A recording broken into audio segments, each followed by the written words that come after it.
We come together today to announce our next step in our workforce housing public-private partnership, a partnership that will provide a great neighborhood for our island's workforce. This announcement is a meaningful step forward to providing people who work on Hilton Head Island a restored opportunity to call Hilton Head Island home.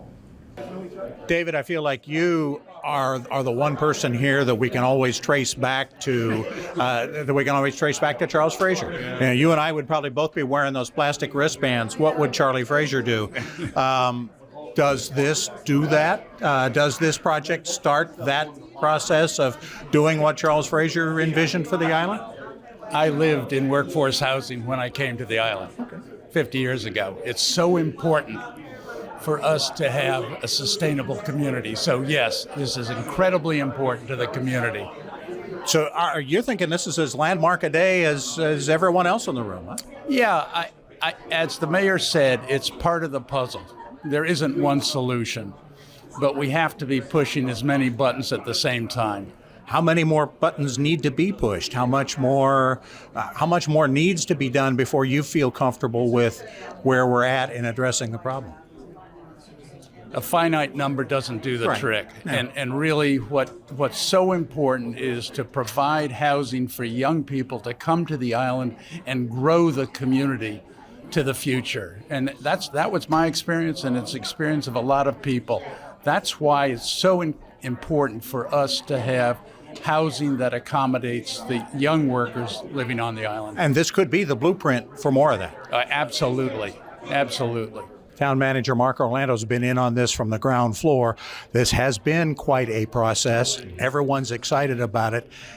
Take us through. Were you surprised 10 people were interested in a project that is not out of the cookie cutter box? It really wasn't. It's Hilton Head Island. First and foremost, it's Hilton Head Island. So when we go looking for partners and help, I think that the country's paying attention. So I was excited to see 10. They came from all over the country, different parts of our country, north, south, east, and west. And it's just great to get to this point today. Tell me about OneStreet, what they bring to the table, and why that felt good. Well, I think with OneStreet, the more we talked with them, the more we realized they're a developer that understands project management, and they're a project manager that understands development. And so what they bring to the table is a long-term management plan and a long-term management mindset. Their CEO is phenomenal. He, as I mentioned, he's on the Georgia Affordable Housing network, and he has a passion for workforce and affordable housing. They've listened to our asks. They walked in the door and said, how can we help? Instead of walking in the door saying, this is what we're going to do, and if you would like to do that with us, we're all in. And so over time, we've really refined the workforce housing program with them. Half of it committed to true workforce, lower-end housing. Half will go where it goes. Well, I think it's all workforce. It's all workforce. It's all workforce. Yeah. You know, at the end of the day, I have employees here. 10% of our company alone has open positions, and several of those jobs are over 80%. And as an example, I'm having an issue filling those positions because the folks that are interested in working here can't easily, or even with some work, find an adequate place to live. So I just think it's a good balance, below and over that 80 mark. Timeline, we're still a ways away from this happening. Yeah, we're still some ways away, and what we have to refine right now is that range, right? 60 to what number of the AMI? We have to refine the preliminary site plan, the architecture. They have to put their numbers together, and they have to come back to the table with all of that together with their financing. And then we have to bake that into a development agreement. That's going to take us arguably 3 to 6 months. But once it's set, we are going to be pretty far along. We're not sitting here waiting.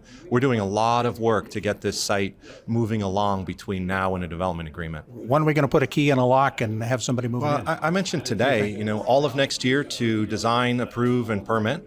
I think within about a year after our live construction project, we're going to have some keys in there. This is a long-term commitment. And a public-private partnership of this nature is not going to happen overnight, but it will pay dividends for forever. So this 11-acre wooded site that's really just a block off Highway 278 doesn't look much like a housing development yet. Oh, but it will be soon enough, maybe by early 2026. OneStreet Residential has been here, and they've also taken a look at the amenities surrounding the area. The Boys and Girls Club, the rec center, of course the post office, and just the schools within walking distance.